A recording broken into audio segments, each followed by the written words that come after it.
L'état des véhicules de police qui ont servi de barrage témoigne de la violence du choc.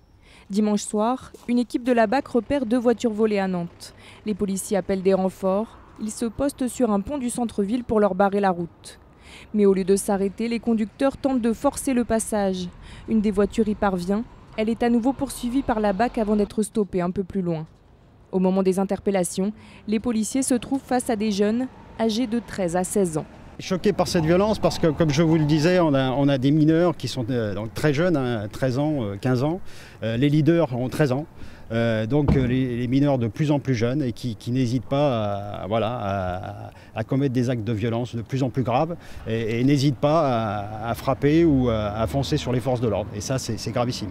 Dans la collision, 7 policiers sont blessés. L'un d'entre eux, projeté sur plus de 10 mètres, est toujours hospitalisé. Il souffre de multiples fractures au bassin et aux jambes. Bilan, 50 jours d'incapacité totale de travail. Sur les 6 mineurs qui se trouvaient à bord des véhicules volés, 5 ont été interpellés.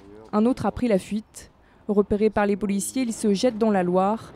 Il est toujours activement recherché par des patrouilles sur les berges et un hélicoptère qui survole le fleuve. Ce jeune homme âgé de 13 ans avait pourtant déjà été présenté devant un juge pour enfants ce samedi avec un autre mineur interpellé pour des faits de cambriolage et de vol de voiture. Ils avaient été placés dans un foyer fermé dont ils ont visiblement réussi à s'échapper.